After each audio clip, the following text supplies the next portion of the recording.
So I've put together a flotation demonstration to talk about the amount of weight in a keel, the depth of the keel, what kind of a difference does it make in flotation. And I think sometimes seeing is more helpful than just talking through those concepts. So I put a little video together that will show some combinations of keels on these birds and how they impacted the flotation. Today I wanted to do some work on flotation approaches, and I'm going to start with an E. Allen shoveler. This is a foam shoveler. I believe carved, the original master carving was Keith Mueller, and I put a bottom board in it. So this shoveler weighs 1.5 pounds and 1.5 ounces without the wooden keel on it. So it's relatively light. And I've put an oak keel on it with some hardware so that I can attach various weights so that we can look at this decoy and how it performs with different weights attached. Just for your information, I normally embed the lead weights inside the keel, but for purposes of this demonstration, we'll just use external weights. I've also modified the decoy so the head is removable, and I can put a neck extension so we can take a look at how the decoy performs in a high head configuration as opposed to this tucked head configuration. Just to start out, I'm going to put no weight on the decoy and try just the weight of the oak keel and see if it'll pull the decoy over, which it does.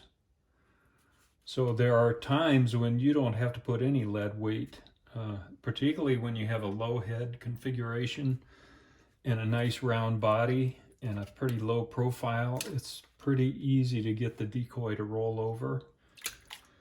But once it does roll over, it's doing quite a bit of rocking back and forth. And I think a little bit more weight might add to the stability of the decoy. So we'll put some weight on and see what that looks like. All right, I've added 4 ounces of lead to the bottom of the keel. By the way, the hardware I'm using, this keel screws, this bolt, and the wing nut are about 1 ounce, so probably 5 ounces of weight overall. So let's see how this does with an 1.5 inch keel. It rolls over nice. I'm not too concerned about how fast the decoy rolls over. It's more important how quickly it settles once it does roll over, and then how stable it is once it makes its roll. That's pretty stable. It's not doing a lot of bobbing around. Let's try it again. It's doing some bobbing, so let's add a little weight and see if it gets better or stays the same or deteriorates. All right, I've added another 4 ounce strip of lead. Let's see how that performs. Rolls over good, settles pretty quick.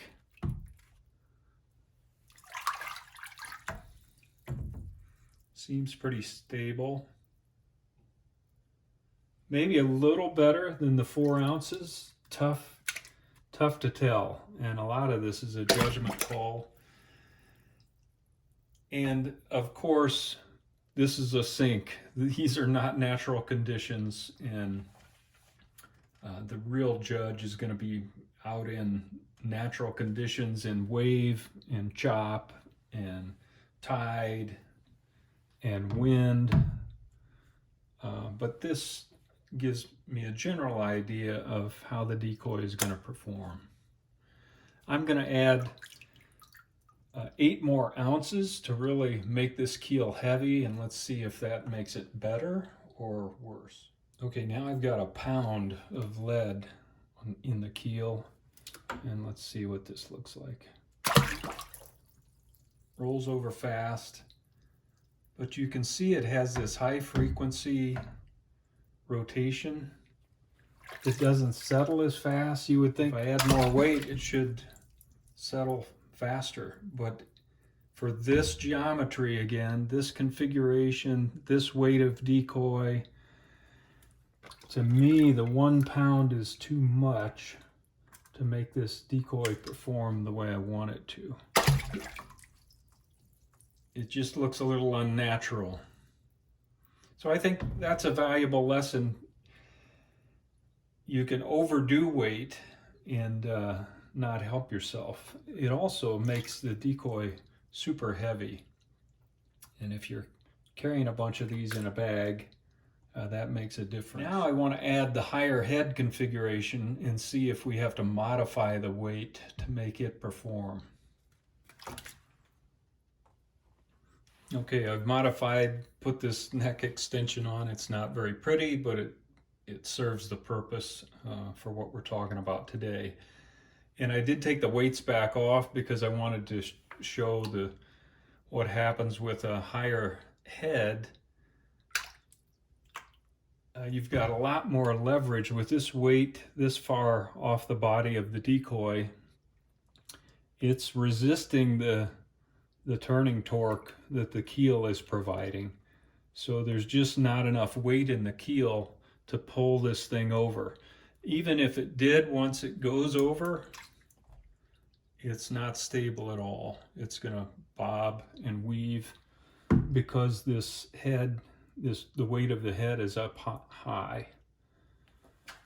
So we're going to go back to that ideal weight that we figured for the low head and see how that does. Okay, we're back with the high head configuration, the 8 ounces of lead that worked well for the low head position. Let's see how it does with the high head. Not too bad. You can see that the decoy is still bobbing around quite a bit because of that high head position. Let's try that again.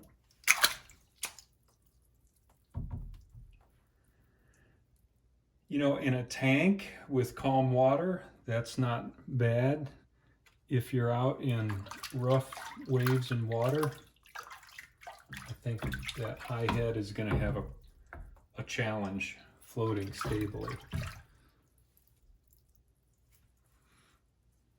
So I'm going to put on the 1 pound and see if more weight helps us in this high head configuration. Now I have 1 pound of lead in the high head configuration,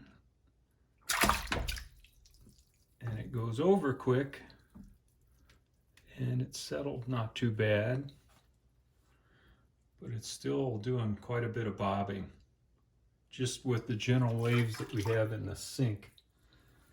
Let's try that again. Make sure these aren't moving.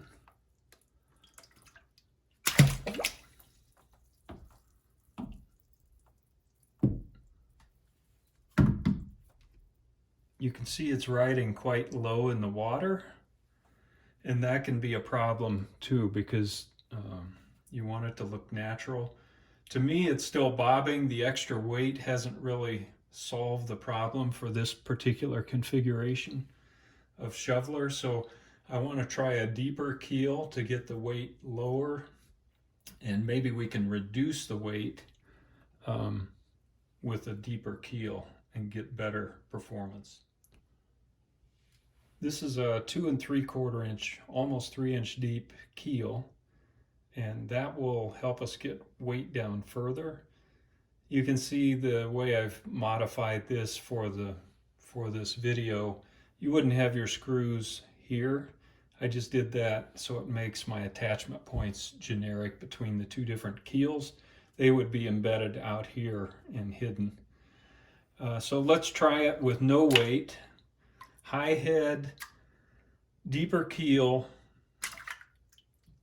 Still not enough weight in that oak keel, even though it's a little larger, to pull the decoy over. So we'll start with the 4 ounces and see what it looks like. Here's 4 ounces on the deeper keel. See a kind of a slower rollover.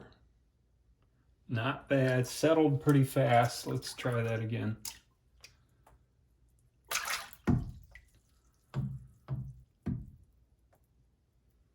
Rocking and rolling a little bit.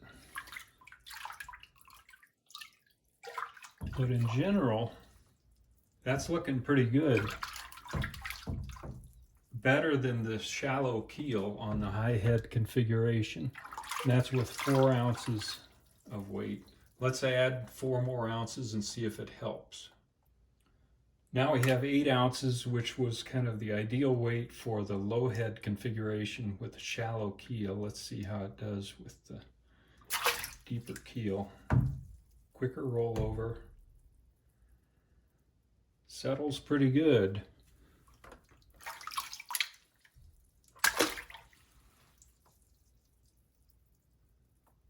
Not bad. It's not doing a lot of rocking and rolling. The additional weight kind of makes it hang in there. It's doing a little forward and backward bobbing, and that may be another challenge that we have to work on. But in general, I'm not sure it's better than the 4 ounces that we had before. So I would tend to go with the previous lighter weight, and that keeps the decoy up on top of the water and not pulled down. The more weight you add, the more it pulls down into the water. That's going to impact how you perceive the profile from a distance. I think I like the 4 ounces. I'm going to go back to that and try it again. Before I do that, let's try 1 pound, really heavy, and see how it works. This is 1 pound. Let's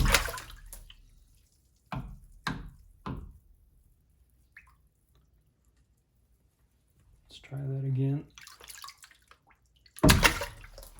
Gonna flood the studio here. You can see there's some rocking going on. Again, I don't think the heavier weight has helped us a lot. If anything, it can kind of, once you get motion going, that lower pendulum weight can keep motion going in the decoy. And everything's a trade-off. But I would prefer to go with the lower weight there. I think the performance is actually better. So again, heavier is not always better. And then you've got a really heavy decoy with 1 pound here on a relatively small shoveler. So I'm back to the 4 ounces, deeper keel, and decent performance in a high head position. And part of this demonstration is to convey that one solution doesn't work for every configuration of decoy. A lot depends on what you're doing. If you're going to be out in the bay in heavy chop, that can drive different decision making around the keel, the amount of weight, where it is, etc. If you're going to be in a marsh and you have to carry decoys in, you don't want a ton of weight because you're going to have to carry them in and out. So I always tend to go as small as I can on the keel and with the least amount of weight that is going to make the decoy perform reasonably well. Now I wanted to try a different geometry. So this is a widgeon. These are foam birds, by the way, that I put a bottom board in. So that's why they're light. This decoy weighs 1.5 pounds without the keel on it. Right now I've just got an oak keel, no weight, and let's see if it'll self-right. It did that time. Just barely. Let's go this direction. Yep. So that is right on the borderline of acceptability. unless you get a finicky judge and positions the bird like that and it doesn't roll over. So we're going to need to add some weight just to be sure that it's always going to roll over. You can see it with no weight, it settles fairly quickly for a pretty big bulky decoy. This is a Magnum size widgeon. Okay, we're going to try the decoy with 4 ounces of weight. We're back to the 1.5 inch keel, by the way. I forgot to mention that. Rolls over nice and settles pretty quickly. This is a broader decoy, wider than the shoveler was. So by its geometry, it's a little more stable. Still have some rocking motion. Let's add some weight and see if it helps or doesn't really make a difference. Now I've got 8 ounces of lead on the bottom of the keel. Let's see how it does. Rolls over nice and sets pretty solid.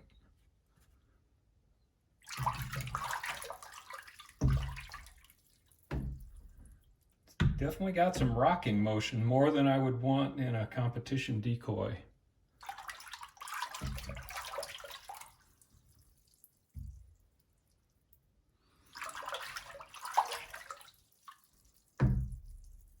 We'll add some more weight and see what happens. Now I've got a pound of weight. Obviously it flips over quicker. Seems to settle in pretty well.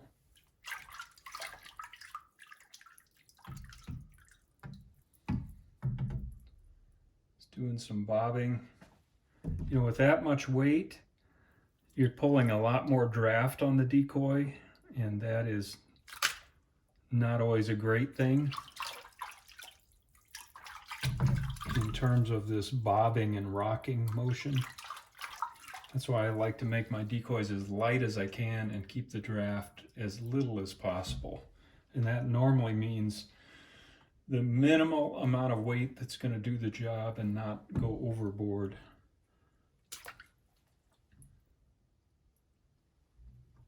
This heavier weight tends to have a quicker frequency, rocking back and forth. It doesn't rock slow, and I think that can appear unnatural at times. So a lot of this is personal preference, and I certainly don't have it all figured out. But it's fun to try to experiment and see what works and what doesn't. That's certainly a great decoy. It's going to ride pretty well in rough water. But again, now this decoy weighs 3 pounds instead of 1.5 pounds or a much lighter weight. Let's try the deeper keel and see what it looks like on this. So I'm going to retry the no weight and see if this keel configuration pulls it over. And it does seem to do that. Let's try the finicky position. Still gonna be disqualified, so we need to add weight. This is with 4 ounces in the keel area. That rolled over nice and settled pretty nice. It's riding the water pretty good. I mean, the wave motion in here is pretty severe.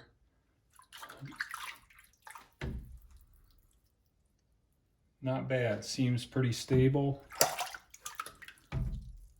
So that's not a bad combination for that decoy.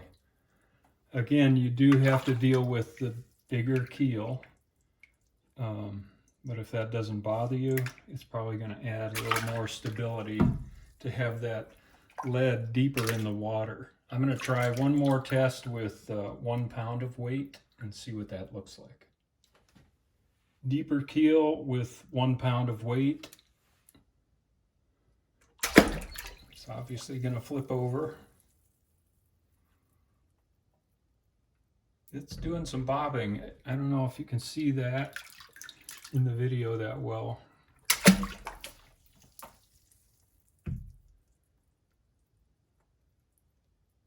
It just seems to rock and roll a little bit more than the lighter weight. For this decoy, this geometry, I like a little lighter weight than the 1 pound.